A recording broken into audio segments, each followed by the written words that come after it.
Hello, and welcome to the next episode of the Powerless Podcast. In this episode, I talk to Paul, Hayden, and Nick, who are the members of the band No Business out of the Orlando, Florida area. This is the second time Paul's been on. First time both Hayden and Nick have been on the podcast. We break down their new EP, which is out the same day that this is being released, February 21st, called Snitch Deleted Scenes. 4 tracks, Snitch, Dogma, They're Here, and Strings. All very great songs, all very different. We get into why that is and some of the different lyrical concepts and the songwriting and what makes this separate from their previous EP that's just called Snitch. So we get into all the details of that. Paul really lays down all the different specifics there, but absolutely fantastic EP. Again, 4 songs, very easy to get through if you're on a short commute, if you're just listening through music as you're doing stuff around the house, whatever the case may be. Worth checking out on all platforms. You'll be able to see links to it below for the band's socials, as well as for obviously where you can listen to Snitch Deleted Scenes. But yeah, this EP is absolutely fantastic. I really love breaking this down with the guys. They're really, really easy to talk to, really fun to have a conversation with. And so I hope you really enjoy it. Thanks to Paul, Nick, and Hayden for diving deep on this and giving their perspectives on their music and what they want to do with the band going forward and everything in between. So yeah, hope you enjoy the episode, and definitely hope, more importantly, that you enjoy Snitch Deleted Scenes from No Business. Before we get into the episode, just as a reminder, you can follow the podcast on all social media platforms at thepowerlesspod. Email me at thepowerlesspod@gmail.com. I talk to musicians. I talk to, also on the political side, journalists, political commentators, producers, everything in between. If you've either got stuff you want to break down, current events or whatever the case may be, or you've got new music coming out, or you want to talk about your stardom music, I talk about all those things on this podcast, so definitely hit me up at those places. Banner if you would want the one like I have behind me for some reason in your house. You can get all of that stuff on the merch site. That really helps me with keeping things going with this show, as well as if you want to be a Patreon subscriber, it's only $2.50 a month. You can go there and subscribe to help out the podcast, keep it going, and give me the little funds that I need to use all the little apparatuses and bells and whistles to keep the show going the way I do it. And so yeah, after all that, let's get into the episode with Paul, Hayden, and Nick of No Business out of the Orlando, Florida area, breaking down Snitch Deleted Scenes, out now.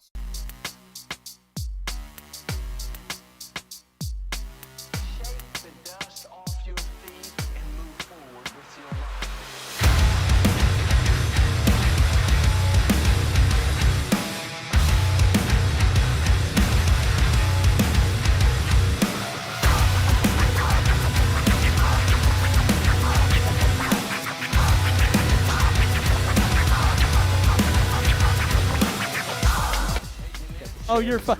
That's what I edit, noise gate, and everything. It really, you have no idea what I've had to work with. I recorded a podcast with a really good band. I'll probably cut this part out, but really good band from Athens, Greece, actually, called Saisei. They're a really good metalcore band. I recorded it with the guy, and I was super proud of myself. The guy, there's literally like some pounding machinery in the background. He was sitting in some like metal room at his workplace. And I was just like, there's no way I'm going to be able to get this. But I was able to make it sound like relatively good. So that's my long-winded way of saying if somebody like closes a door or creaks, it's really not a big deal. I think I did hear that one. Yeah, Maybe. yeah. I mean, it wasn't it wasn't like top tier audio, but for what I got, I was very impressed with myself that I was able to like make it, listenable, I guess. I've come a long way from my like not being able to know how to like edit different screens, I guess. Yeah. But that's what 85 episodes will do for you, I guess. But we'll get started here, I guess. I'm here with Nick and Paul from No Business out of Florida. I've spoken with Paul in the past, kind of talking about the origins of the band, but obviously with the newest release, at least from what I could get from following your band as well as your press release and everything else, this is kind of the first EP where everybody in the band has been able to collaborate in some sense on the recording, right? Like this is kind of like the first EP with everybody involved in the band, like with the recording process and stuff like that, right? Yeah, the EP, the way I've put it, was kind of a testing ground to see how it would work with like an actual lineup of people in the band for once, because it's finally not just me. Yeah, we'll get into that. Yeah, we'll get into all that, but again, so I just kind of want to say as a preface, anybody that hasn't listened to No Business before, coming on for the first time with this episode, make sure to go back, and I think it's like in the show, It was 30 something. I don't remember which one. 34 I think is right. But I'll double check that. But yeah. I remember that episode distinctly because it was the first episode I think you put out after October 7th. And like you didn't even say anything about like adding that in at the beginning. And I heard it the first time and I was like, fuck yeah, my family's gonna be pissed, but I'm stoked. I and that was one of the things when I started kind of going over that stuff in the intros, I realized like afterwards, I was like, I should probably like maybe let the bands know I'll be going over these things. But at the same time, it's my show and it's my intro, whatever. Yeah. But I'm glad you're okay with that. That's good. I'm sure maybe not everybody has been, but it is what it is. But happy to have you guys both on. I know Paul is, of course, the vocalist and frontman of the band. We've chatted before. Also done a collaboration together now, which is pretty cool. Mm-hmm. Nick, can you go ahead and tell people who have not heard the band before what you do in the band as well? Yeah, so I play guitar for the band. I joined Alex up as a support guitarist, do some vocals on stage as well. Just a lot of supporting stuff, and aside from that, I just kind of help out with some social media stuff and just kind of out and about with the band. So joined up back in August of last year, so pretty new with everything going on. Excited to be here. Awesome. Well, it's great to meet you. We're going to dive into this deeper. What I want to kind of do first, and I'll direct this at Paul because I know you kind of started the project, as we talked about before, on your own. You've kind of gotten Hayden and Nick and Alex and everybody else around with you. What was, we're going to talk about your new EP, which is Snitch Deleted Scenes, which will be out this Friday, the 21st, from when we're recording this. What was the idea behind this latest EP? I know, obviously, from the name of it, you could conjecture that it's B-sides from the previous EP, but kind of talk about where the concept for the EP came from, and we'll go from there. So, I mean, yeah, you hit the nail pretty much on the head. It is, in fact, like the quote-unquote the B-sides from Snitch. It kind of started as, I guess the idea for it really kind of formed around, I guess it really started with, I had written a live intro for the band that we had started playing, and like, eventually I was like, I mean, this is really good. I love playing it, and I think it sounds really good. So I was like, let me expand that into a full song. And then I had 3 songs that I had considered for Snitch, but they kind of got pushed to the side like pretty early on in the actual like Snitch took like fucking, I don't know, like 6 years for me to finish or some shit like that. Yeah. But yeah, it was like they got kind of pushed aside. They got pushed aside right as things started to get serious about it. Because I was tossing around like there was a chance like we could have opened it with They're Here, and like Strings could have made it on as a very different song. Same thing with Dogma. But just like those two were not ready. They're Here, just it didn't. I had no idea how to weave it into the story of it. So it was kind of like, let's push these aside for now. And then once, it was actually like right after Snitch released was when we started kind of drilling into them a little bit more. And we, went back to these old tracks. Like I think it's all on our Bandcamp. Like the original version of They're Here, and then the EP that, like the old EP that is gone off of streaming services that Dogma and Rebirth came from. So like you can still go find it if you want. I don't recommend it, but if you'd like to break the illusion, sure. Yeah, I love that you gave that out forthcomingly. A lot of times I have to, when I'm talking to bands, I'll be like, all right, yeah, these are your songs on Spotify, but like what's going on with the Bandcamp stuff? What's on your SoundCloud? What's the demo that you kind of forgot to delete or whatever? But it's that makes a lot of sense. I guess before we dive into it more than that, Nick, I know you said you joined in August of this past year. Broken down a lot of some of the influences that Paul and I talked about on the previous episode. Before we get into kind of the track by track and looking at all the influences on this record, what are some of the influences you've had as a musician when it comes to this kind of music with no business? Is this the sort of like music you've played in the past? What was kind of your trajectory into playing, a kind of, I again, subgenres elude me at all times, but, new metal, metalcore, hard rock, all the encapsulations of no business. What kind of got you into this kind of music and playing it? Yeah, so I've always had a heart for metal, just of all genres. From young age, middle school is when I first got introduced to it. Started playing guitar not too much longer after that, and just kind of off and on. But I've never played in a like in a band setting, where we're writing our own music and stuff like that. I played with other people, and it's always been something I wanted to get into. But for me, a lot of influences, a little bit out of the genre. I'm more into the deathcore, some Nice. slam as well. A lot, kind of the beat the shit out of each other music, but I'm here for that. But I started going to, once I moved to Florida, Paul and I, we actually knew each other back in Maryland, and we reconnected and both found out that we were living in Florida, not too far away from each other. So we reconnected. He invited me to go see No Business play at one of their shows in Orlando. I went, had a great time, and I started going to shows after that. And I'd pop on stage, help out with a song here or two. Nothing super crazy. But I just like seeing the boys play, and like it wasn't just like I'm just here because my friends are here. Like, music was good. I liked the music. Just as I was starting to spend more time with Paul, and then got introduced to Hayden, Alex, Josh, and we all just kind of hit it off. And after that, Paul was just, I think it was after a show that I came and showed up for. Paul was just like, do you want to do a vocal spot on the EP? And I was like, sure. And he was like, while I'm at it, do you just want to play guitar too? And I was like fuck yeah, like let's do it. Yeah, it was one of those things where, so the EP, and this kind of goes into later stuff, but like the EP was originally supposed to have a feature on every song. Yeah. Didn't exactly pan out, but I was like, oh yeah, we'll feature Nick on Snitch. And then there was a day where I just sat there, I was like, he's at every show anyways. I may as well just, and he plays guitar. I may as well just have him play guitar for us. Like it doesn't make sense to me. Yeah, no. And it's been, I played 2 live shows with them. Obviously we did the recording for Snitch.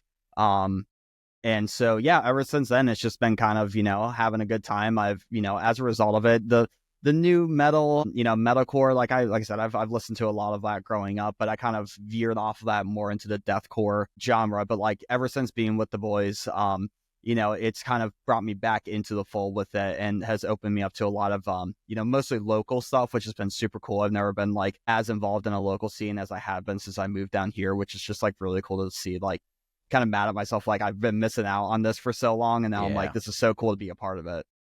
Well, that's really cool though, that to hear that you've been into this sort of music. I know you said more like deathcore and slam, stuff like that, which I'm still really into. I do more of the metalcore, new metal thing myself, but like big fan of that kind of music as well. But that you kind of never really fully played in a band, despite clearly being a good guitar player and can do vocals live and all that kind of stuff. So it is cool that like you can move down to this area, just reconnect with somebody from a different state, and then end up going headfirst right into a scene. That's got to feel pretty cool, right? Yeah, no, it's awesome. It's it's been just such a cool journey to see. So I'm just happy to see where the EP's going and all that, and the initial releases, and stoked to see how things go going forward. Yeah, Nick. I was gonna say, Nick and I have crossed paths with each other about like 3 different times in our lives with like no outside intervention, because it was so we were both kids at the same youth group to start it all out, and we talked about youth group and church and Christ Core and all that last time. Yeah, baby. Oh yeah. But yeah, so we both played in the youth band together. I want to see if I can find the clip. I have a clip somewhere of us playing Carol the Bells at like the Christmas service. I have that on my Facebook. If you have it, can you send it to me? I'll throw it in the edited version. Yeah, I'll find it.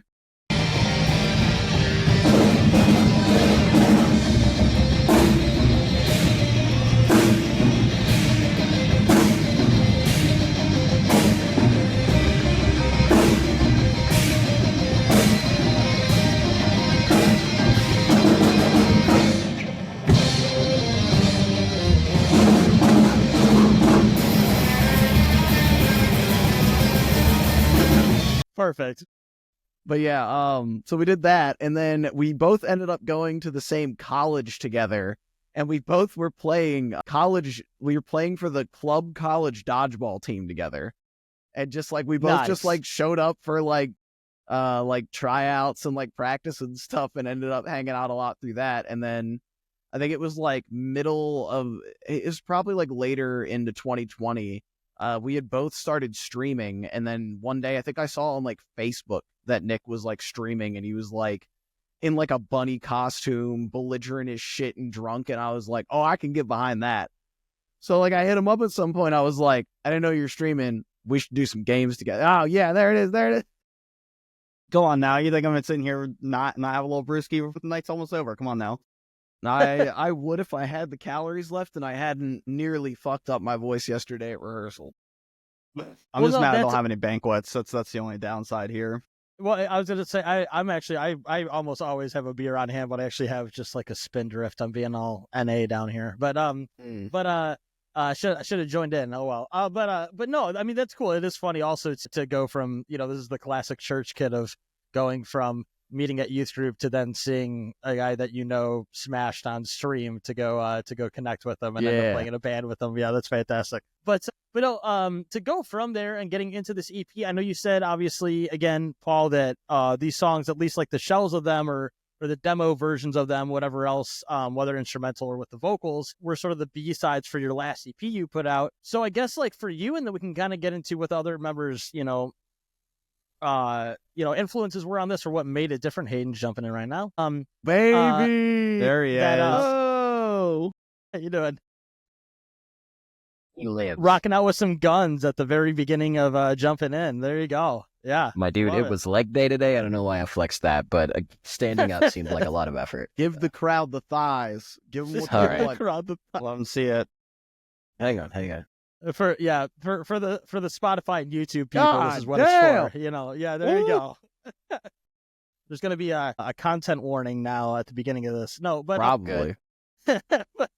But thanks for jumping in. We're just about to actually jump right into talking more in depth on the EP. So great time to jump in. But Paul, what were some of the influences, if you can think of like instrumentally with these songs when you first started them off with demoing them out prior to the whole band contributing to them, and just kind of speak to what maybe would have influenced, you could go by. I know these songs are very different subgenre wise and influence wise, clearly, which is a cool part of your band. So just tell me like overall some of the influences, I guess, to kick off the upcoming EP, Snitch Deleted Scenes. Yeah, I guess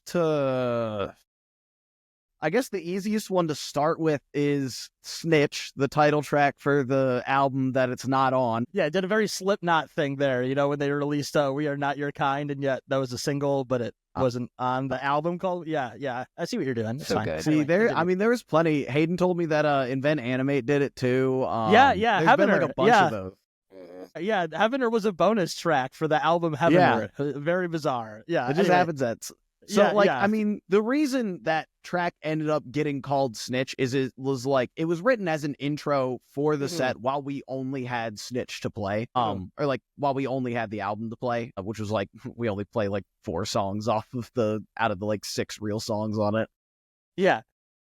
But I basically was like, I want to take like the best bits of every song on that album and like mash them into one song. So it's like, I want to say it's the exact same beats per minute as Chains, maybe. It does the slowdown like Tattletale. Yeah. Got some like very like slidey riffs. I think the 3 songs it doesn't pull anything from are obviously like Slow Dance, Cinderblock, and Basilisk. And as well, like as far as like lyrically goes for that one, it was like I just wanted to be like, you and I talked about it last time, that Snitch is like, I try to do like a very nuanced take on like the bad relationship album and that kind of stuff. Snitch lyrically was like, let's throw all of that nuance out the window and just start talking about killing people. Because I was like, I just wanted to see if I could do it. I'm not like I anger pretty easily, but I'm not like a violent guy.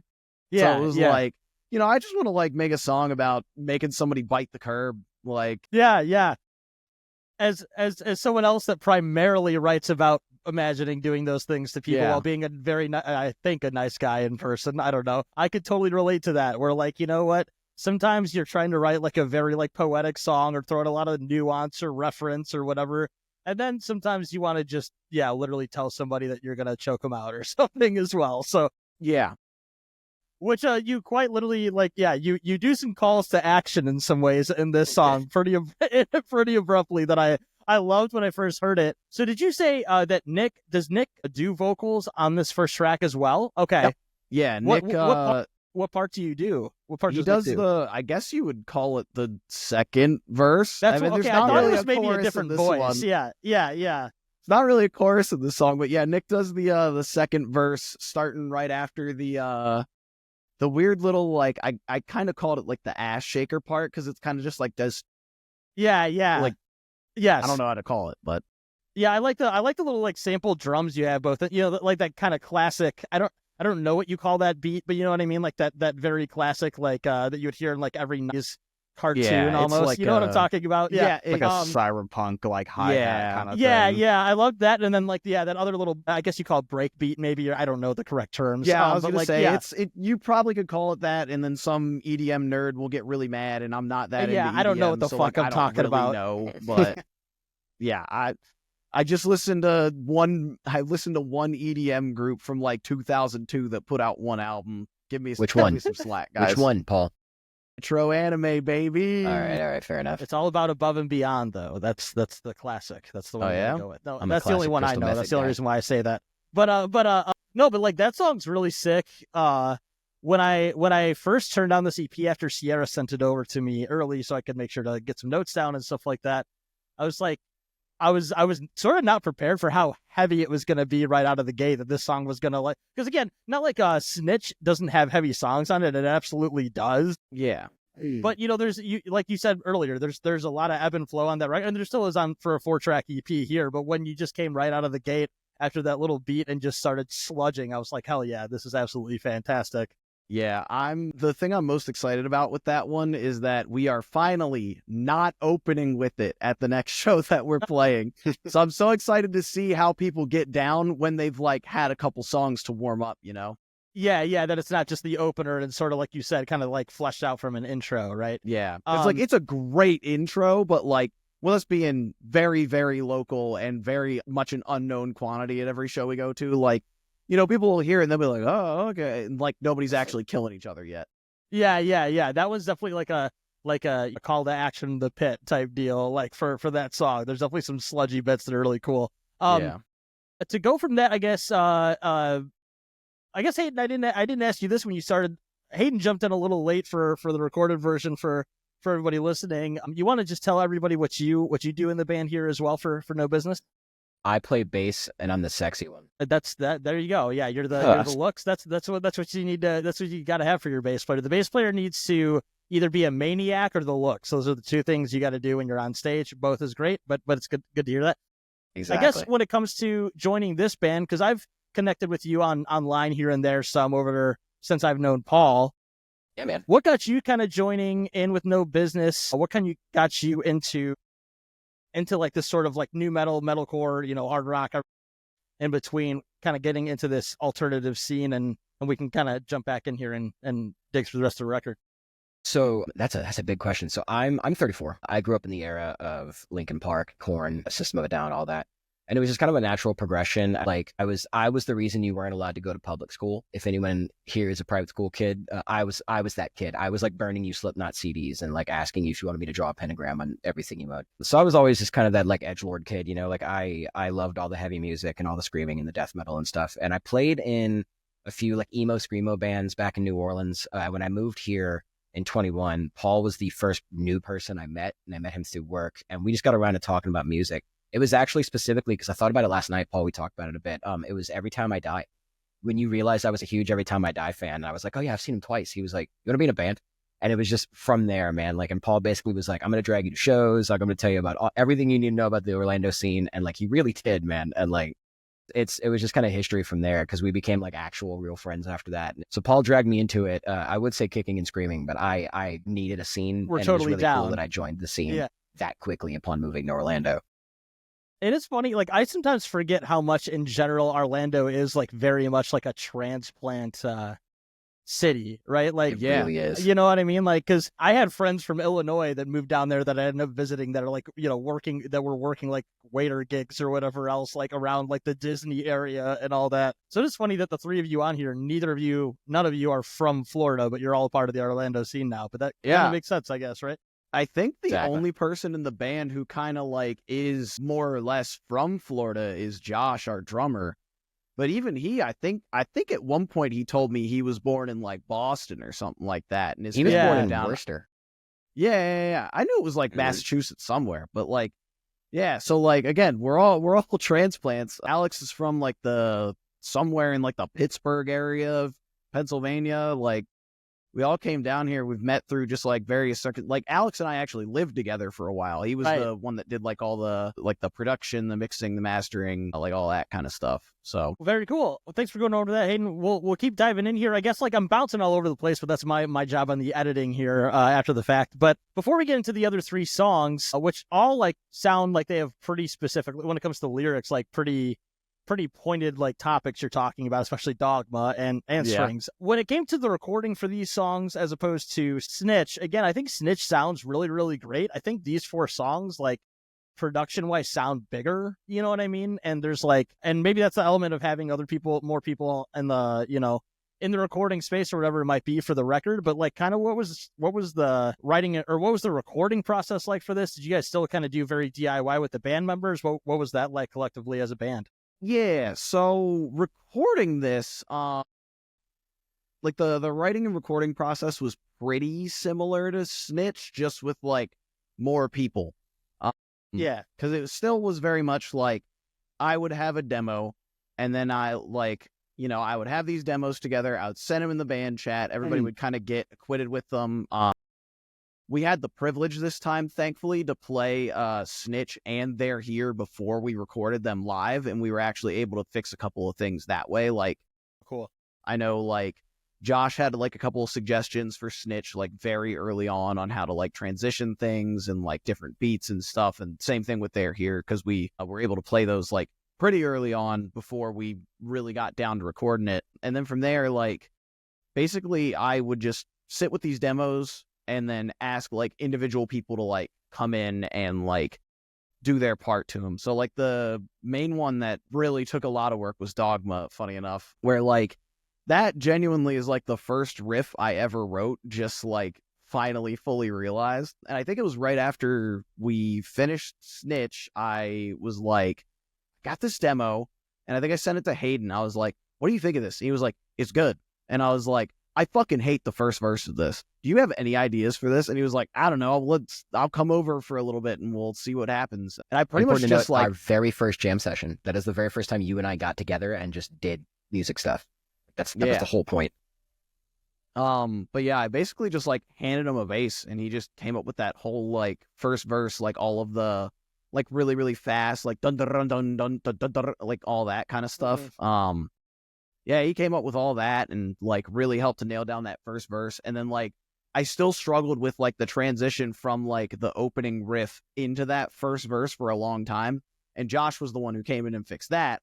After a little while, I was like, I've tapped everybody else. Alex didn't have any ideas. Like, I went to Josh. I was like, what the fuck can we even do with this part? And he just was immediately just like, oh, we could do this little like tom thing. And I was like, he like tossed that out, and I was like, oh, I could throw more like synths over this and like kind of have it all like build to this like very, very fast part. And it ended up like gluing together exactly how we wanted it to be. So it was a lot of that where it was like, I would have most of the song done and then like would bring in other people to help fix whatever I didn't like about it. Or in the case of They're Here, what Alex didn't like about it.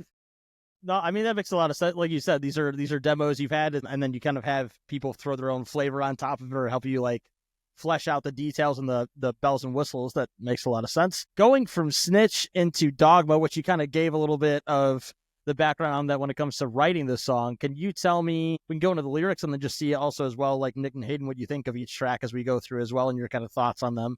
What was this one about? It seemed like to me it was very clearly sort of like a religious critique song, but maybe I'm far-fetched on that. I'll leave that to you. But yeah, just break this one down for me. Yeah, that's 100% what it is. It's like, it's another one of those things, like, this is where I bring the nuance back a little bit, or at least I try to, because, like, you know, like, I guess the whole point of the song is, like, spoken in the first, like, 2 seconds of it, of just, like, yeah. I have zero problem with, like, personal faith and, like, all that kind of stuff. Like, I think, like, Nick, you still are, like, kind of a practicing Christian, right? Yeah, I was gonna Yeah. jump in on that later, and I'll get into that. But keep. Yeah, but like him and Josh very much are both like, they both believe in God. They both are like, but they're both good people still, you know? Yeah, But yeah, and that's of like course. that's the thing of like, I just have to sit there and see this shit all day of like people that I went to high school with, or like my own family basically being like, I'm a good church going Christian, but also I would kill that trans person if you gave me the chance. And I'm just like, dog, come on. Jesus would beat your ass. Well, With a that's belt, he that's would that's braid it like right there in the temple. Yeah. yeah. Oh yeah, that's He's the chucking thing, man. he's chucking a stone table at you. I know. Again, Hayden, I don't know your background with this, but I know from just talking with Nick and Paul earlier, the three of us all grew up like, youth groups, church. Like I think I mentioned to Paul before that early on, I had initially wanted to go to school, or was starting to go to school to be a pastor before I did everything else. So I have like a lot of religious background.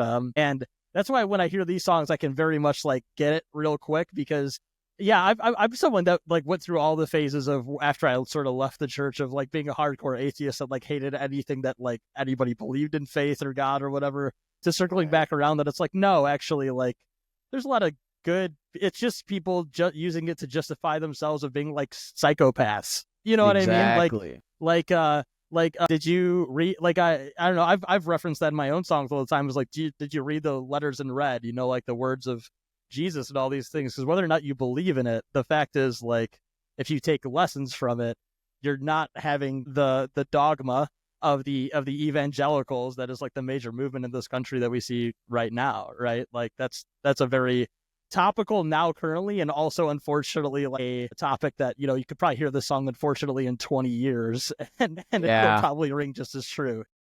No, yeah. Yeah.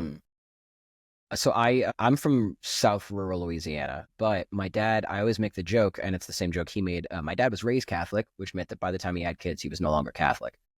Yeah, right. And my mom, it's easy to say my mom was an agnostic, but really what my mom is, and this is like, there are people who are going to roll their eyes at this because they do, but this was normal to me for like years. So like, I didn't realize it wasn't normal until I moved elsewhere. But we are from the deep bayou where like you have all kind of faiths. And my mom is very much a pagan. Like she has like a little altar, and like she's like an old school bayou witch, man. So I was raised around that, but I had a grandmother who was in a cult, and she was in a like one of those, those little, I'm not going to get too much in detail with it, but those like those little churches that pop up and they're like almost Seventh-day Adventists. I probably have that wrong. Where like they're like, oh, the doomsday is going to come, and like every holiday is a excuse to lock kids in a building and like get them to prepare for doomsday and to try to brainwash them. When I tell you that like I was a little too old, but my grandmother like didn't register that, and she had us like brought to one of these lock-ins, and like that was ultimately what led to the downfall of that church, because 4 of us broke out to go and like make out in a field. Cop found us, like, what are y'all doing? We're like, oh, we're at a lock-in in the church over there, like, and he was like, there's no like adults there. And it's like, there's the pastor, and he's like, okay. When he got there, like they basically were like, you're not supposed to be doing this, and whole crazy thing. Yeah, suspect as hell, to say the least. Yeah, wow, Yeah, that's wild. Yeah, insane. That is wild.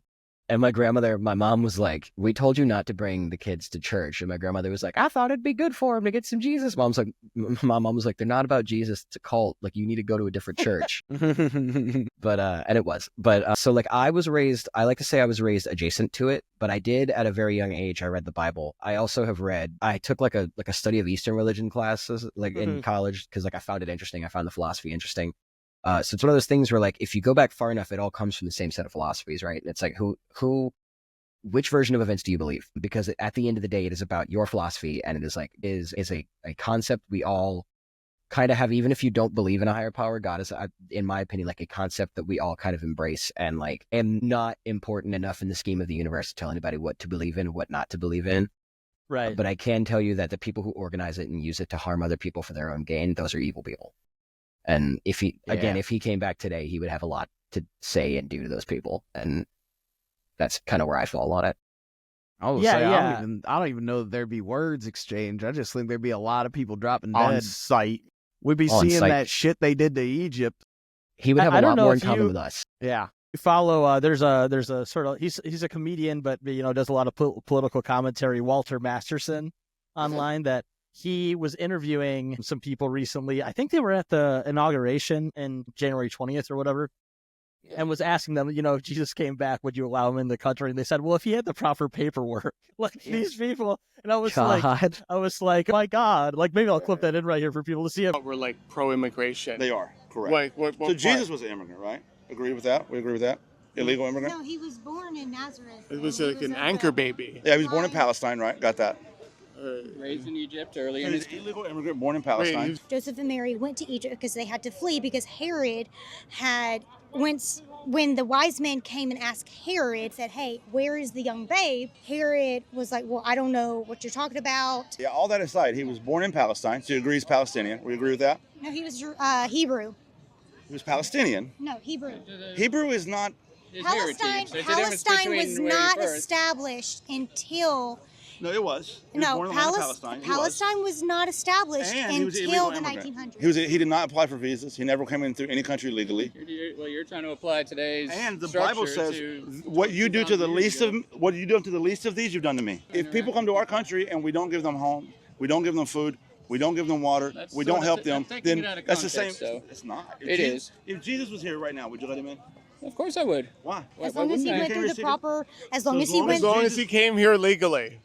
As long as Jesus Christ came to this country legally, we would let him in. Thank you, gentlemen. Thank you. No, thank you.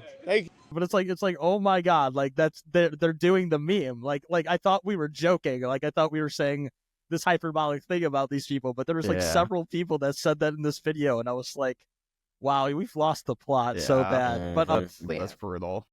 I guess since I got Hayden and Paul's views on this too, Nick, if you don't mind me asking, the concept of the song, I know Paul wrote the lyrics to it, but you're in the band, you have agency with these songs as well, obviously. What was kind of your thought when you heard the song, knew the lyrics of it, things of that nature? Yeah, so when I first heard it, because I heard the instruments, I was like, yo, this song rips. This is gonna be great. And I heard the lyrics, I was like, man, my parents are gonna hate this shit. Like this is gonna piss them off. And and then I kind of sit there for a bit with it, and the more I listened to it, the more I was like, you know what, I agree with everything that's being said here. As someone who, I do have I pursue a personal relationship with Christ, that is, a lot of stuff is true. If Christ came back today and saw how the modern church, especially the modern Western church, treats the people around it, he would be disgusted with them, because it goes against everything that's spoken in the Bible about how what we're called to do to treat the people around us. And it's the blessing of free will, is that it's our choice whether we believe or don't believe. And it's people want to act that way when it justifies their poor behavior of hating people and doing that, and be like, oh, well, God forgives me. But then, when it comes to actually doing the things that God calls them to do, they're like, uh-oh, it's like the rules don't apply to them. They make up the rules as they go, and they grandstand on the things that the Bible, teaches us to do that we shouldn't be doing. And, I'm not perfect. No one's perfect. And, kind of what Paul said earlier, he knows that Josh and I have our own personal beliefs, but we're not bad people. It's because for me, I'm like, I know what I do, and I'm not a good person. So how can I sit here, look at the things that I do in the life that I live? And like Paul said, the first time he was introduced to me, he saw me, plastered in a pink bunny costume, rambling about nothing, while I was listening to download something, probably Body Snatcher or some shit like that. And I'm not anyone, gonna sit here and act like I'm better than anyone else around me. The things I can control is what I do, how I treat people, and get my own life going forward. So it is something, and I've been in churches where there's the misuse of money and other things like that, and it pisses me off, because it's you see the vision, you can see the good things that they have in mind for it, but they just do such a shitty job with it, or they attack people, and it's just what are we doing? You're focusing on this when we're supposed to be doing that. So, and I'm talking circles a little bit here, but at the end of the day, with the song is, I think it's one of those things, especially for me, I'm a very direct person, and I think this is one of the most direct ways of just telling someone hey, get your shit together, do what you're supposed to do, and for a lack of a better word, fuck off, and leave these people alone. One of the words, going after the kids, the way they view youth, and as someone who's worked with youth, I'm you're here, but you're not. It's just such a skewed thing. And there's also, and not to say there isn't good churches, churches where people do the right thing, and treat people right, and help out it's the just community, the whole 9 yards. yeah, and I think at the end of the day, that's the big picture view. Like, there's so many of the Joel Osteens and the Kenneth Copelands who they want to have their church look like that, where it's like, hey, you have like 100 people around you right now that like need your, like, and 50 of them need your help. Like, help those people, and then go from there. Yeah, I was going to say, 100%.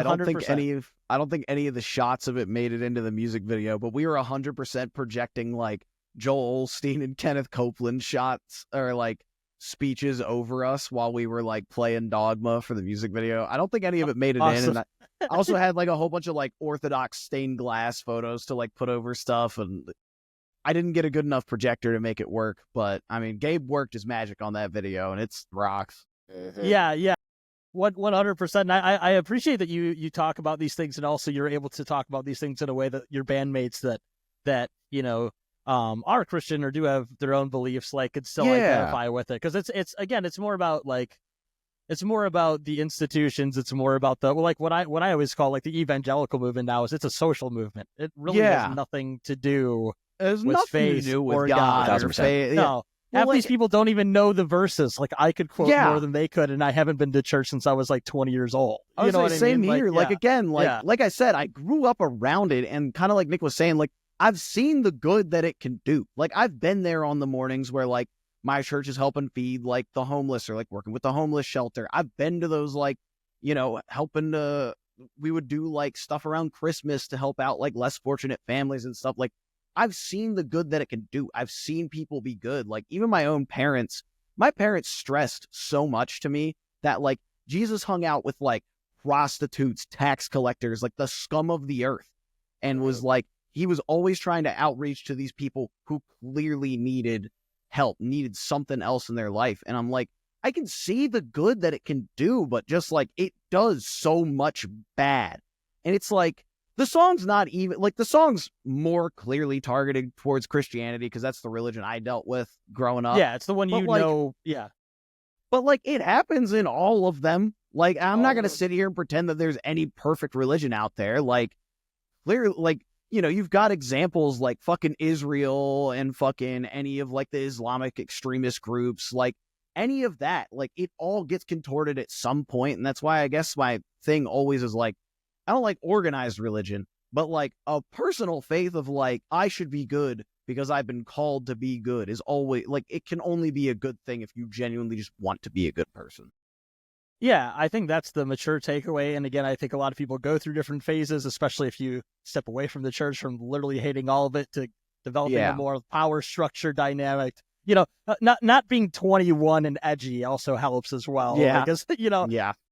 But no, great song. This one was actually like, it's tough to say on like a 4-track record like this than an album sometimes, where there's a lot more of an ebb and flow and you can kind of like more individually pick a little spot on it. I love all these songs, but Dogma for me, I might be my favorite on this one. It's the one I've listened to the most, I would say, because love the scratches in it that you make the new metal. It's very new metal, which shout is out right up Diego, baby. And the record scratches are really, really cool in it. The chorus you do in it with that kind of like signature, almost it's not, it wouldn't be Korn, but I was trying to think of like what band it was. It's like a classic new metal band, like that kind of yell you're doing in it. You know what I'm talking about in the chorus part, that it's not like there's the low screaming and you just kind of like yell into the microphone with the repeated lines. It's all like very, very like heightened, like new metal era, early 2000s. And that's like, as you know, like my bag. So I absolutely love this one. Was that conscious? Why did you add in like those? Cause I don't think they're as prominent in the other songs, like full on record scratches throughout like the main riffs and, and all that kind of stuff. Yeah. There's not any on the other songs. This was the only song that we really felt kind of called for it. And it was like, it's funny. And I told them when they were down here in Orlando, I was like, I was talking to Pulses and I was like, hey, I'm really sorry. I totally bit your guys' entire fucking thing off of Take a Look, y'all. Because we had Diego, Mr. Rage DJ, who did the scratches for that song. And we had fucking Ben from Granite State, which I've known Granite State for like so many years at this point. They were one of my favorite bands when I was working sound to do sound for in Maryland, because they actually like had their shit together. Okay, but he's not gonna tell this part because Kev's exact reaction to that was, fuck yeah, dude, that rules. Like Yeah. Kev was so on board. Kev was so hyped that like they inspired us in that way. He was like, yeah. Yeah, I was just like, it's an unbeatable combo. I was like, it's the new Yeah. metal song. I need to get Ben on it. Like, I had originally kind of wanted Ben to do the rapping in the choruses because I was afraid to do it myself. Felt like I sound like a wimp, but it worked out. It's top tier. Yeah, it's top tier new metal. I absolutely love it. Yeah, I tried to do some like hard takes of it, and then I tried to do some like Fred Durst takes of it just to like see what the fuck Alex would use. And he was just like, is there any way you can sound more mean? And I was like, I don't think so. No, but you had to do like the like what you should have tried, but I'm kidding, because you would have never kept it in. Is that kind of like voice cracking Fred Durst style? You know, you really gotta. I did on a couple takes. I think I did that for like a take or two, and Alex was like, "Fucking stop, please." I would pay top dollar to hear that. I actually really want to hear that now. Hit that. Yeah, the alternate version. You're a bitch and a half. Yeah, no, that'd be fucking incredible. Alex is the only member of No Business who just fucking hates Limp Bizkit, and boy is he missing out. No, boy, he am I glad. loves Limp Bizkit. We had a running bit where he was going to dress up as Fred Durst every Halloween. It's actually fair. That's awesome. No, I did the same thing though, Paul. On one of the songs that we put out last year, I was like, oh, I'm gonna do like an actual rap part on this, and I told Simon that, and I did one take, and I was like, nope, I cannot. It was like, it wasn't out of the realm of possibilities because like we've got a little bit of rapping on Basilisk on Snitch, but it was like very different rapping. Like the Basilisk is almost more of like a spoken word, but more in line with like a beat. Whereas this was just like, I don't know. We got the Linkin Park comparison a bunch, and I was like, cool, checking that off the list of things I've done correct. Yeah, I mean, Rest it's right in line with that, though. Yeah, it's absolutely fantastic. Let's go to the next one. Oh, I was going to say, Ben's feature is fucking amazing. He ripped that shit. I loved getting the videos of him because we weren't able to get him to come down for the video shoot. Mm-hmm. But he just like filmed some videos in his backyard of him just like basically like full blown like rapper style, like was straight up like grabbing his friend's camera, like shaking it in front of himself. It was so good. He fucking nailed everything for this. And I'm so thankful I know that band. Him and Nacon are the fucking boys. Yeah, well, again, song absolutely rips. Yeah, the feature's really cool. I forgot to mention that earlier. But yeah, all in all, like really, really cool song. Going next to They're Here. Give me the background on this one, and we can go from there with everybody's thoughts on it. So this actually started its life as the first song that I wrote for an old band of mine back when I was in Maryland. The main writer and vocalist had left, and I was like, I guess I have to run everything now because this band is all I know. So I was like, okay. Let me try and write some metalcore. And I was kind of trying to pull from like, I guess at the time, like Wage War, maybe like Moss to Flames. I think that's what I was trying. Maybe it might have been Fit for a King at the time because I think Death Grip had just come out. But it was like, I was trying to kind of pull from those in the original version and wanted to kind of theme it. We tossed around the idea of doing like a whole like video game themed album. And I was like, oh yeah, this one will be Space Invaders, which we can totally hear in it. Yeah. But yeah, then we released that song. So basically, that band folded like a fucking chair because I refused to keep doing things for a whole bunch of people that wouldn't even like answer me about rehearsal. Yeah. Clear sign that it's not going well. Yeah. Yeah. I hit a point after we did a show. We did one show up in like Pennsylvania where I was like, hey guys, we're opening for Vatican. We should like be serious about this. And our vocalist straight up just didn't fucking answer the band chat at all. Did not come to a single rehearsal or the show. So I was like, fuck it. I'll do vocals for it. It's all screaming. I can get away with it. And then like one of our guitarists couldn't make it for some reason or another, I think. And then I had my buddy Jake fill in on bass. And it was a shit show, but it was cool to get to play with Vatican in a church basement with absolutely nobody but the other bands there. Yeah, that sounds on par for a local show as well. Yeah, but that was great. I love that venue personally. Fucking, I don't think they do it out of there anymore. I think Aaron had to move stuff because of like noise complaints or some shit. But classic. But yeah, so it started life as a song for that band. And then basically when that band folded, I was basically like, cool, I like this song still.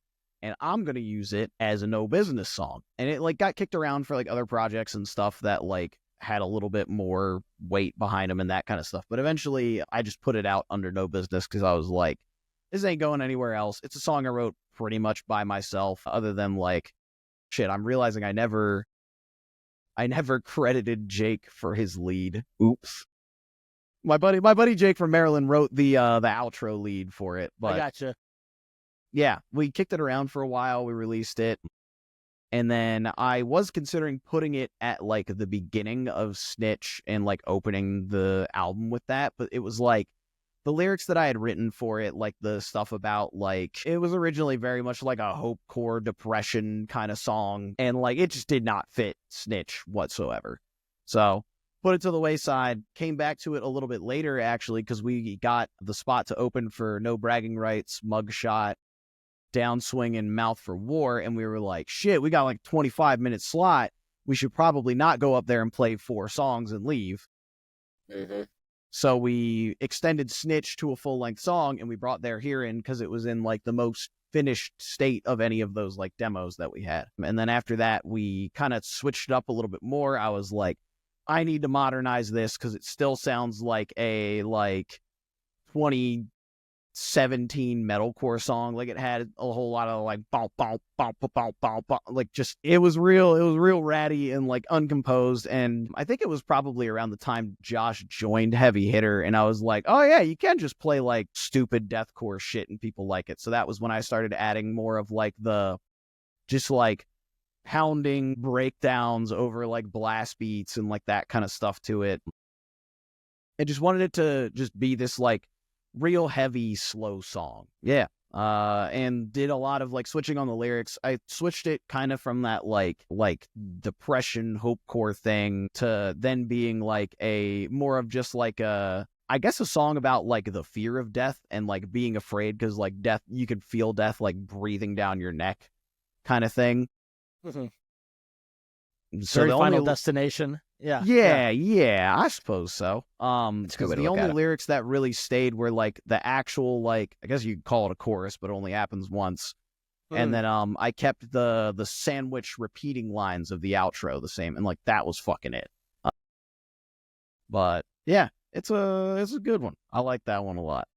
Yeah, I really like it. You mentioned like deathcore a little bit there, and obviously like it doesn't go full into the beatdown things that Nick was saying that he likes, but in a lot of ways it kind of goes into those realms, and so it's a very crushing track at some moments. I do like think there's a lot to that because you've kind of got maybe it's like something I just hear when I hear the song, but you know how like a lot of deathcore will kind of have like those simple but like haunting like choral notes over certain moments of it too. Like maybe that was just in my head when I would listen to it, but I kind of heard like those kind of moments within it too. So yeah, that makes a lot of sense. It's sludgy as hell. It's very cool. I thought before, I heard this before you guys released Strings, and the first time I was listening through it, I was like, oh, they did throw in like before I got to Strings, it's like, oh yeah, they threw in a single singing line in this EP, because like I was not expecting for how brutal like the 3 out of 4 tracks were going to be.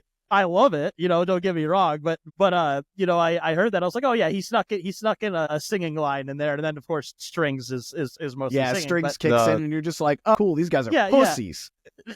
Yeah, the Cardinal clean singing. Yeah, no, I'm just kidding. Deathcore is a clean vocal in any part of your song, so immediately we just lost the plot there with that. Unless you're Brand of Sacrifice. Brand of Sacrifice put out an EP with 3 of the most crushing songs I've ever heard, and one of them is lyrics of him just going, It's just like, why are you making that noise? What is it? Those Sweaty Kids and Windbreakers are going to be real upset with you, Hayden.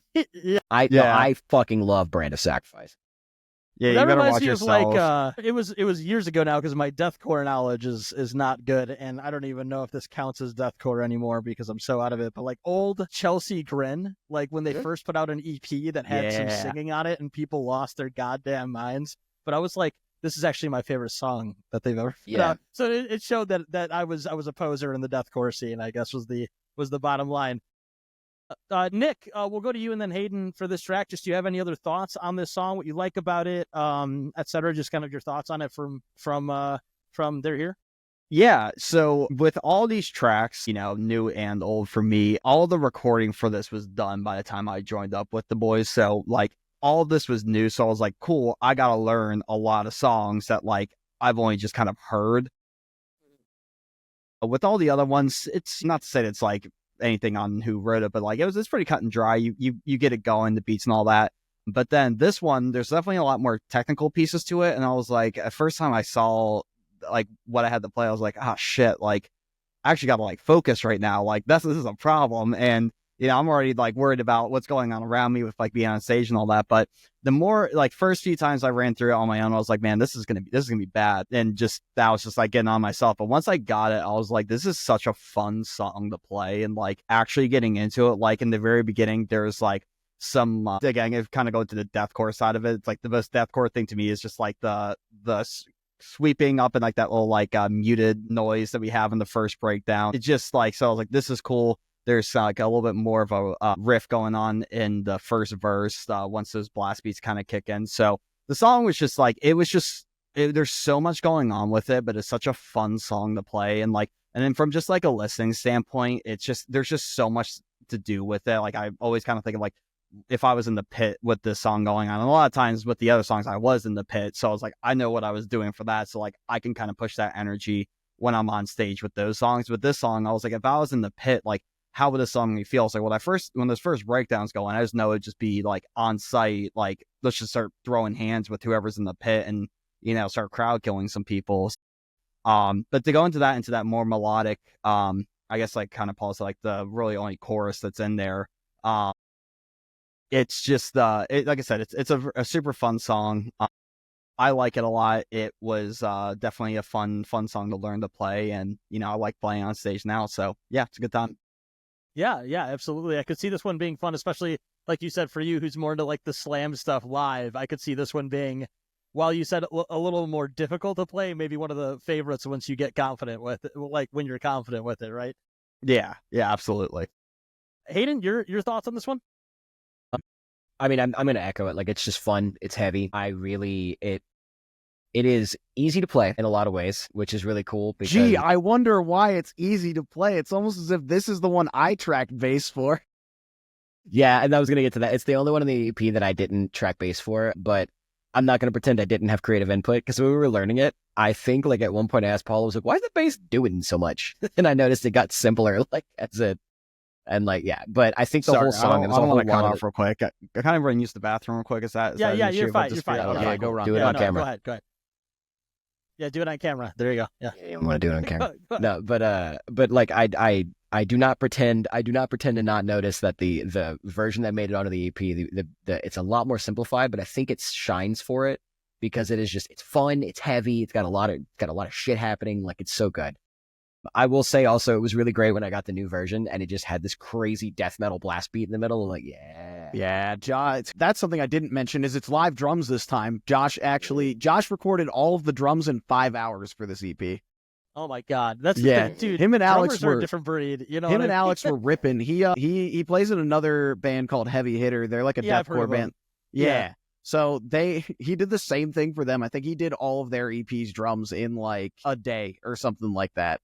The dude's just a madman. And which is crazy machine, when you realize that, like, when you record live drums, like how long it takes to prep it with the drum placement and everything. The mic placement and everything else. That really means they recorded the drums in like 3.5 hours. Yeah. You know what I mean? I mean, like, not to speak too much for Alex since he wasn't able to make it, but like, I know Alex said his one regret with this was he didn't get to spend more time like prepping the drums and like tuning them and getting the tones that he wanted. A lot of it ended up getting like very sample replaced. Josh's snare sounds like a fucking tennis ball. So like, we knew it would work on like Dogma, but we were like, we cannot have this tennis ball ass snare on like strings. It just doesn't, it's not the sound for it.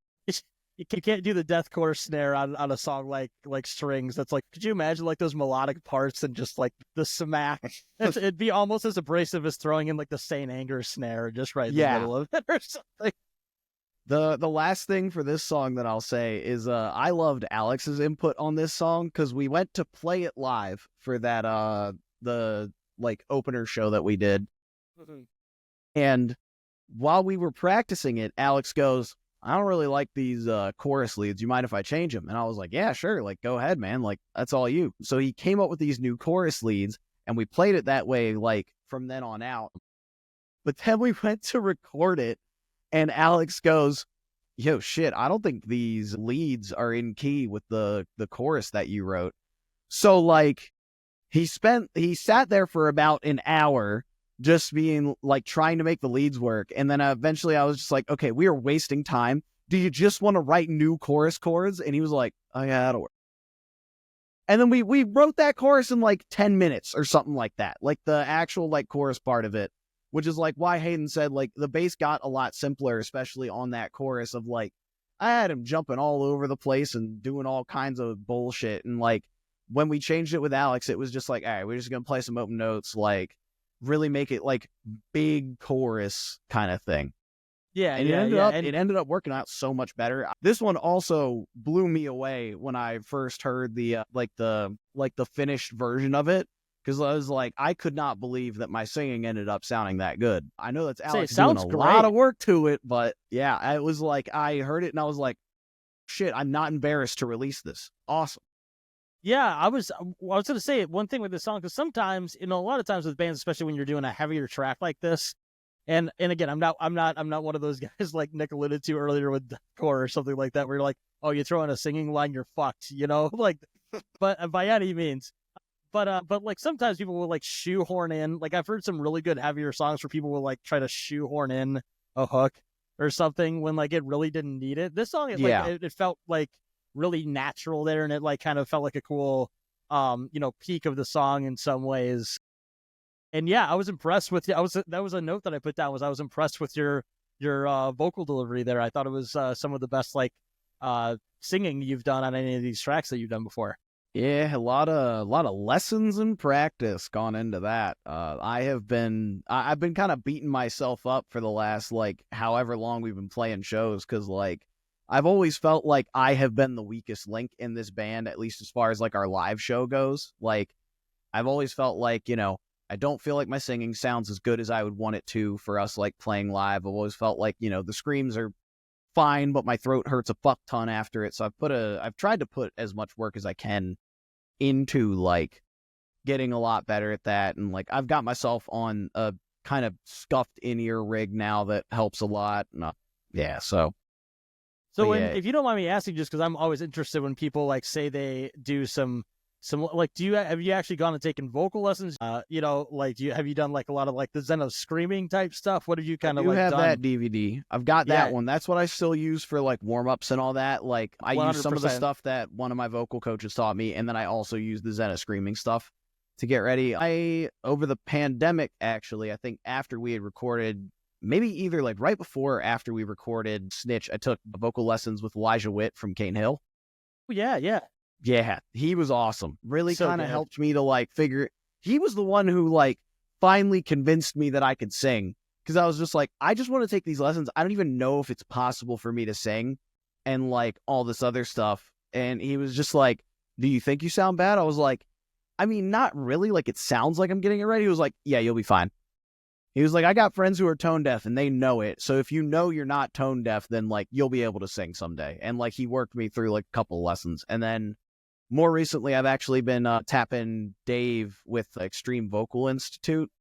Oh, yeah. And he's been super helpful. He's been very helpful on the front of like a lot of the actual like prepping yourself to like do the vocals themselves. Because there's all this stuff with like actually like stretching your damn neck and your like. I especially started feeling it. I started like working out recently and like trying to eat right and like all that other kind of stuff, and like building up that like muscle in my shoulder fucked up my vocals for like a while. And then I realized like I am not stretching nearly enough, because like I built muscle and it's putting tension like on my throat. And like, he helped me with a lot of that. He helped me with some of like the in-ear rig stuff, overall just like new ways to practice songs and like all that kind of stuff. Yeah. So again, I've been trying to put in the work. I want to be able to be like that really good live vocalist that you hear him and it's like, fuck, it sounds just like the album. I know I'm not there yet, but well, again, I can't speak to the live shows, but I can say that I think everybody got a lot quieter for me. Hang on. Yeah, I was to say you all sound great on my end, so that's all that really matters. No, but I'm just kidding. But no, I mean all I could say is that, like, you know, at least on the recording front, you can definitely hear that you've put in that work. Like both on the screaming and the singing front, I think the clarity on these, as well as like both like, heaviness of your screams and the confidence in the singing really shine through.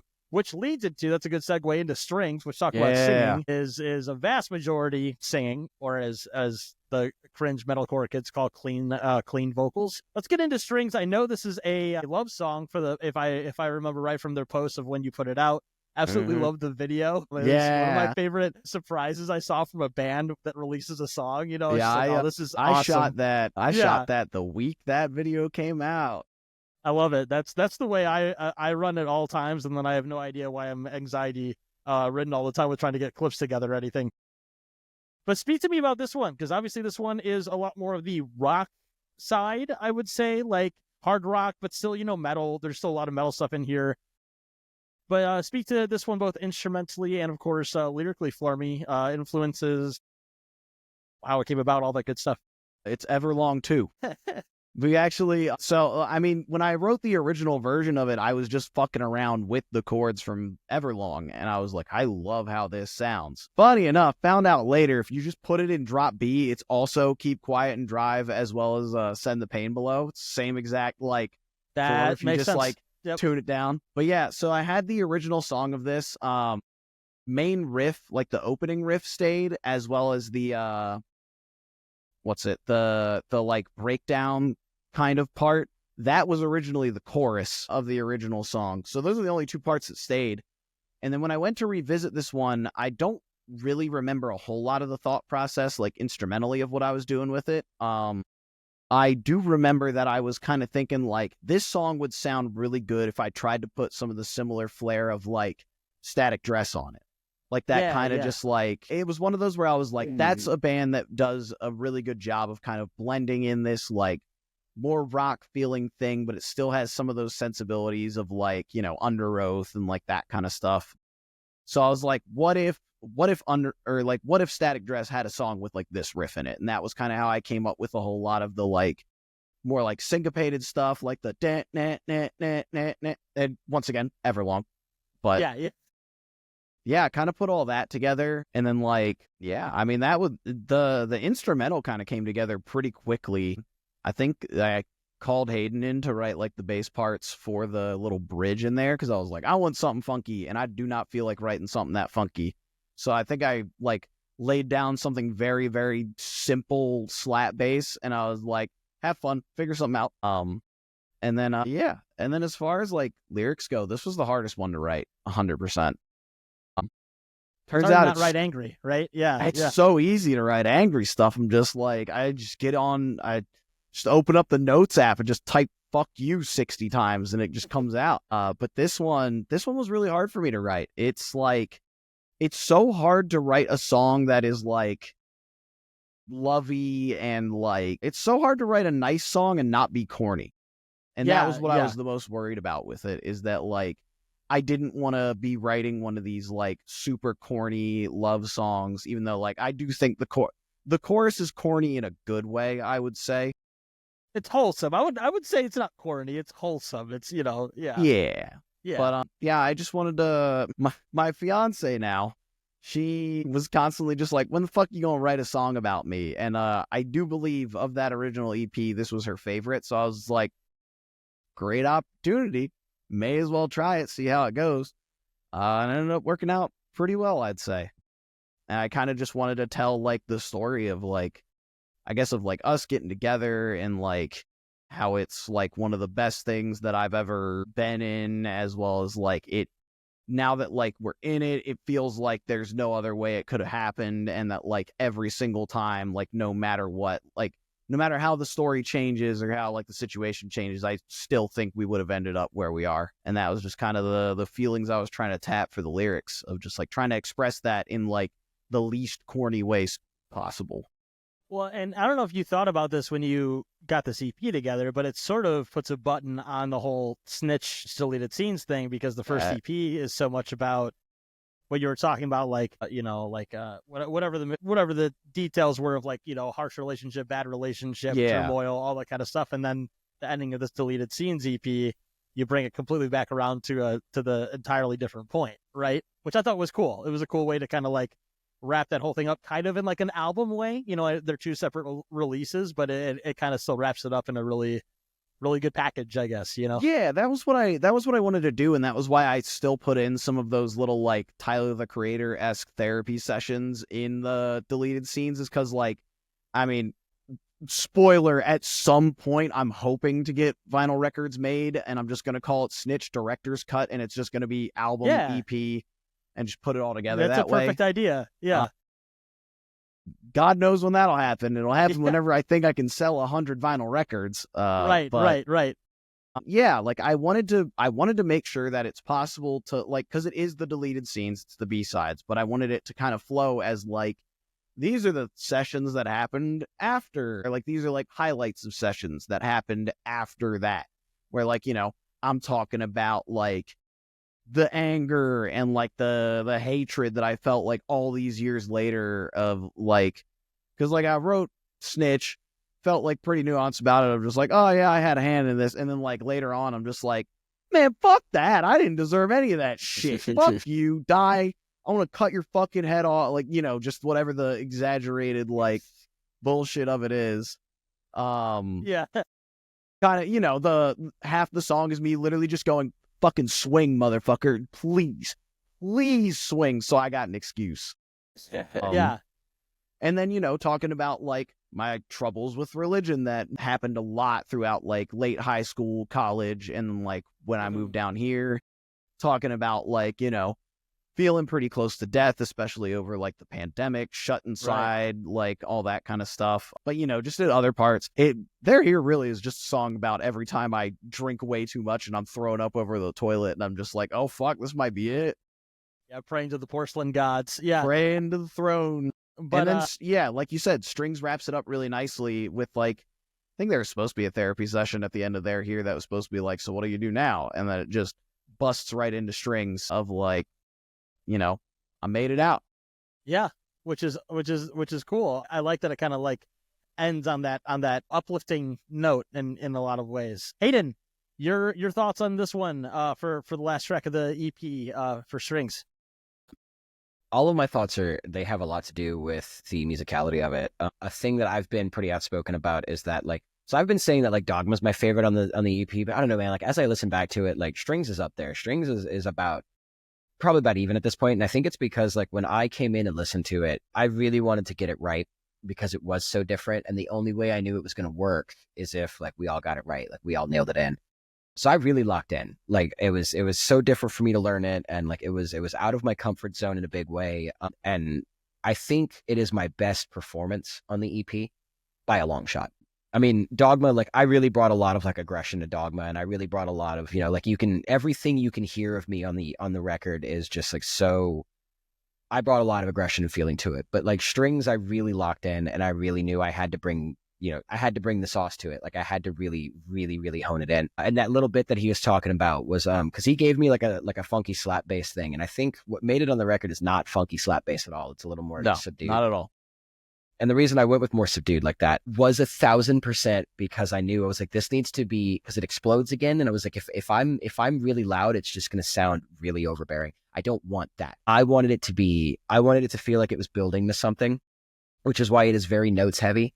I'm playing really rapidly. If you listen, like not necessarily like very fast, but I'm playing there's a lot of notes there. It's a lot of people would have held back a little more, but I wanted to really underscore that it is building to a big epic like climax. And then there's that big that just, it gets loud again, and that the song ends on such a good, like, high note. And I genuinely think that, like, God, what was it? Like, it took me like 10 to 15 takes to get that song down. But I kept telling Alex, we're going to another one. I want another one. I want another one. I was like, it's got to sound right. I want it to do justice, and I want it to be right. And that was the one that took me the longest to record, because it was the one, not that I didn't care about getting it all right, because I did, but that was the one that I knew I had to get it. I had to get it the way that it had to be. And when I finally heard that final take, it was like, that's the one. There it is. And it genuinely, it is the one I am proudest of from the record by a long shot.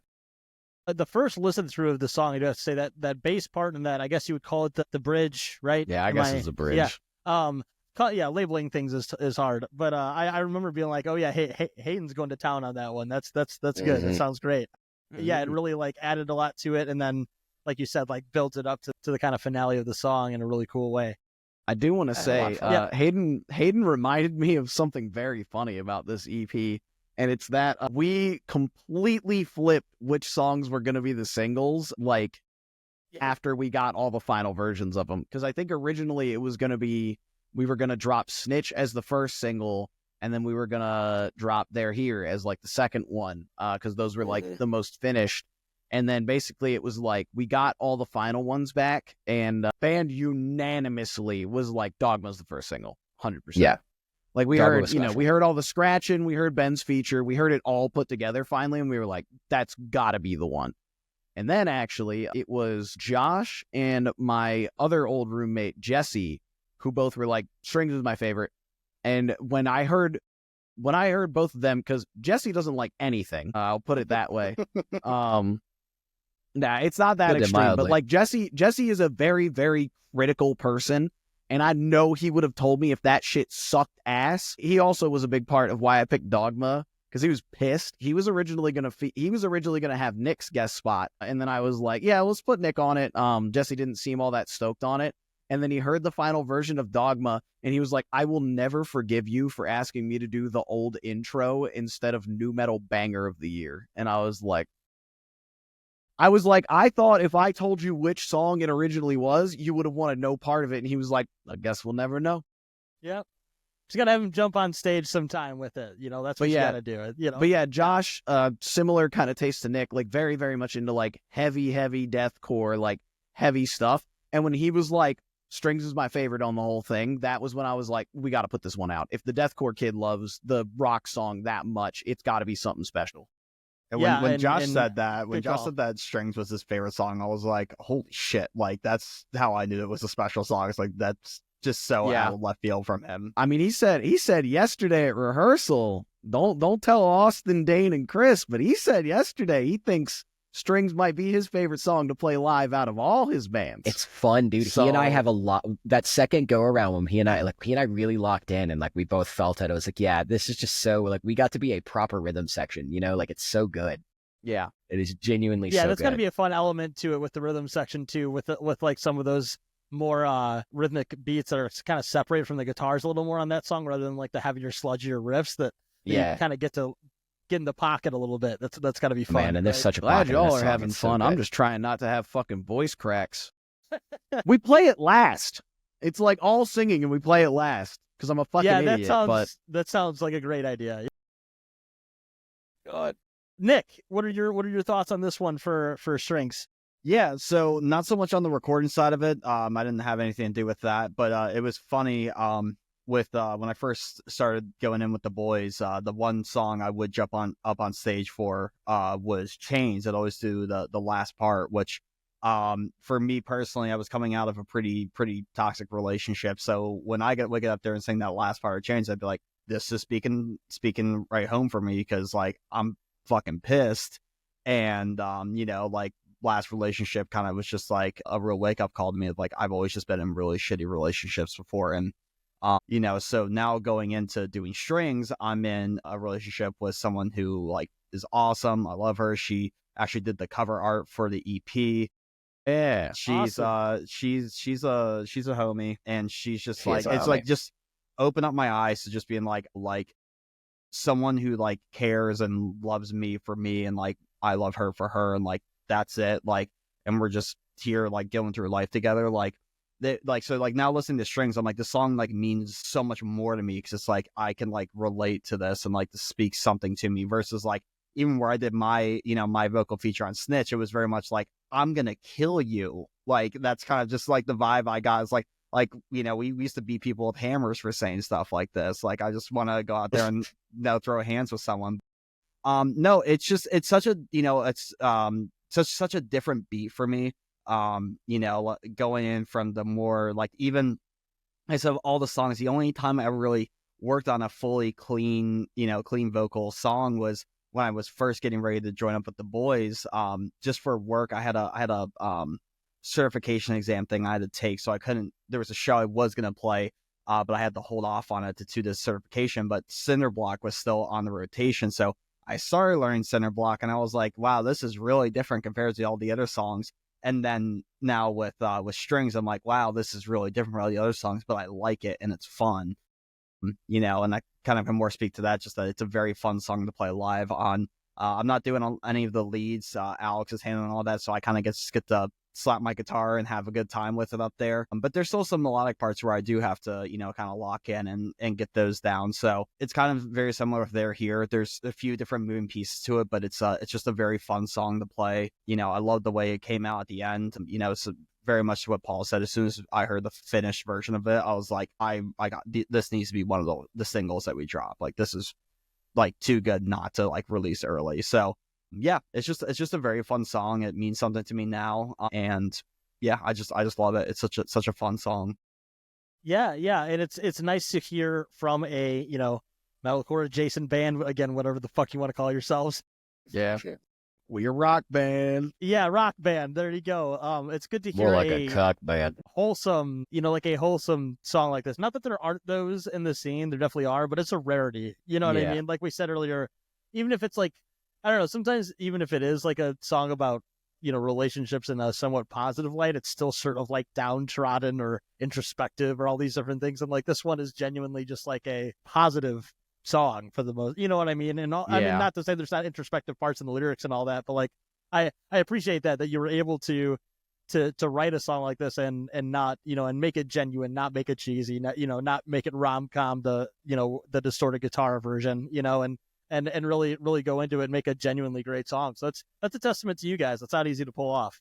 I appreciate that, because I still don't feel that way, but it's good to hear other people say it. Yeah, and again, I'm one of those people who is never going to be satisfied with anything he does. So I'm always going to think the lyrics are cheesy. I'm always going to think like it doesn't quite, like I didn't quite write good enough song. Like I just always feel like that. So no matter what, it's good to hear it. That's the curse of a good songwriter, though, right? Because if you thought you were doing great stuff, you wouldn't keep pushing yourself. You could get complacent, So that's why all the best artists sort of say those same sort of things. No, but thanks, Paul, Nick, and Hayden for going over this with me. Again, Snitch Deleted Scenes is out February 21st, which I will either have this, Yeah, I'll have this out the day of, just so that way in case you guys pick a song that is not a single, we don't have to worry about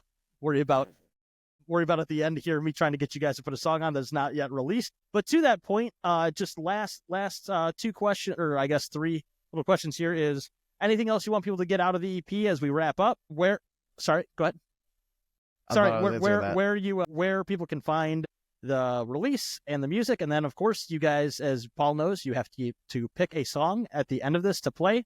So those three things. Tell me anything else about the EP, where people can find the band, and the song that we're going to play at the end of this. All right. I hope y'all really like it. I'm very, very happy with this. It's good to finally put out something that actually reflects like the more recent writing abilities of me, because I've been constantly putting out old material forever. Like, it feels very good. This feels like the most fully realized version of what No Business is, and I really couldn't have done it without the other guys. Like, again, I know I write the demos, I write most of it, but I really, really could not. This album would not be nearly, or this EP would not be nearly as good as it is without the rest of the boys. They really, really helped, like, again, fix a lot of stuff that I could not figure out. So I hope you get that out of it. I hope you get just like, I hope people enjoy like spinning Snitch into this. I hope people enjoy that, and like that like trailing of Basilisk with like the Dean Martin sample at the end of Basilisk into us using that as like a breakdown call out. And I hope people listen to it that way. Maybe someday if I get those records made and all that. Yeah. What was this is why I needed to go one at a time. Sorry. Yes, that's my bad. Go ahead and plug and find where people can find the album, find you on socials and all that good stuff. And then you guys can talk amongst yourselves, I guess, and pick which song you want to play at the end of this. Yeah, man. Album, Snitch, or the EP, Snitch Deleted Scenes. It's on all the major streaming platforms, as well as we've got funny little videos for every song. Two of which we filmed ourselves. One's like a funny visualizer. I got a guy cooking up, and then there's obviously like the real music video that Gabe Lugo did for us. You can find it everywhere. You can find us on like every social media at this point, pretty much. We just do No Business FM, no like dots, spaces, capitalization, none of that shit. It is literally just No Business FM, like the radio station. We got a Twitch that I guess this will be going up day of, so maybe no, it'll already have happened. I was gonna say we have a Twitch for doing an album release stream on it, to just like chat FAQ or like Q&A about the album, like all that kind of stuff, but this will be out by then. But yeah, everything's No Business FM. Hayden and Nick, plug your guys stuff, because you guys do stuff outside the band too. But yeah, I am on Twitch at @tinyviking. I am on Instagram at tinyvikingproductions. I have a YouTube channel, Tiny Viking Productions. I also have 16-Bit Picnic, which I do with my boys back home. That is like a comedy cooking show. I'm real cool. That's what I got for you. That's what I want you to follow. I do a lot of like theme park photography and stuff on Instagram, and I'm very humble.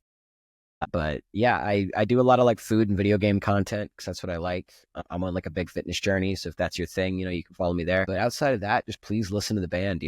We've poured a lot of our heart and soul into this over the last few years, and I really love that this is the culmination of it, and it's genuinely incredible that I'm a part of this. So that's what I got. Yeah. For me, I also stream as well. Mr. Cornholio 34 is my Twitch username. It's also I sometimes like do bullshit on X, Twitter, whatever the fuck people are calling it these days. Say, please dead name it. Yeah, Twitter, x.com, the everything platform, that piece of shit. Yep. No, God. but I'm just I'm a massive shit poster. A lot of the shit posts you see on the band socials is usually my hand in doing. I love it. So yeah, no, I just I don't really have anything like a specific brand for it. It's just like whatever I'm thinking and doing. Like kind of what we were talking about earlier. Paul's first introduction was me drunk as shit in a pink bunny, the bunny costume from A Christmas Story was what I was wearing. Is that what that's from? Yeah, that's what that's from. I mean, just yeah, no, other than that, just I really hope you guys like the EP. I think it's really special. If you're local, come support us, see us live. We do have a show on the 14th in Orlando, and just anything future wise, we'd love seeing you guys in person, and just support your local scene, support local music, and I think that's all I got. Yeah. If you want me on a song, just fucking ask. I'm a slut for features. I want to do so many I know of nothing them. about that. Yeah, I know nothing about a feature. Brandon has on no one of our idea. songs. Yeah, I'm sure he would no vouch idea. that I did a fine job on his song. Dude, I'll be honest. Yeah, you upped the ante, and I was like, shit, I got to redo some of my parts. My favorite thing was you sent me it, and I was like, fuck, I sound like I'm in a tin can. So hold on, I can kind of turn towards it. It's like the vocal booth in the in the closet there. Wait, that's what that was for? That was for unfinished basement. That was for recording Brandon's feature. I was like, fuck, I got to do something about this. And then That's crazy. Obviously not to leak too much, but we're writing new stuff, so I got to record vocals. Yeah, the endless grind of the songwriter, right? Yeah. Well, no, again, thanks for going over all that. And again, last thing you guys got to do, pick one of these 4 songs, play at the end if someone's never heard the band. What song do you think would be good to start them off with from this CP? I think we roll Snitch. We've highlighted Dogma and Strings, and I think I think that is like the No Business song, like it sounds a lot like the last album. It sounds a lot like this one. I think it is the perfect song to kind of bridge the gap between the two, as well as it's the opening track. So like, if you like and that it's the one, song go that see Nick is on the recording for as also well. Very true. It's the on only one Nick podcast. did anything for. So all of the members I of the did band. some things for Strings too. Just don't talk about that too much because I did a really shitty job of it. But that's besides the point. You did not. But yeah. The No Business Men Choir. Oh, you're talking about the gang vocals that you have at the end, right? Yeah, we like just the did group those vocals. in my room here, like no sound reinforcement, and Alex was like, I guess I'll see what happens. Hey, he was in The the noise choir gate too. before. It was also in the choir. Yeah, so. he can't complain too much. Well, all right. Well, that's great. Again, this is Paul, Hayden, and Nick from No Business out of the Orlando area with their new EP, Snitch Deleted Scenes, out now. We're going to hear Snitch at the end of this. Thanks for coming on, guys. I really appreciate your time, and good luck on the release. Yeah, thanks for Thank having you. me, brother. Yeah, thank you for having Thank us. you, Brandon.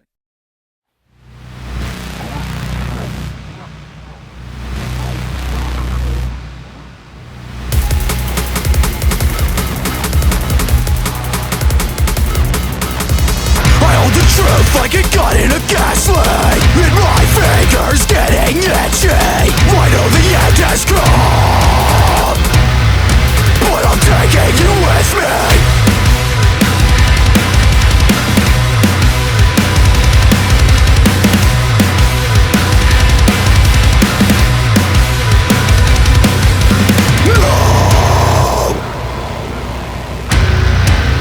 Wait, that I'll kick in the rear.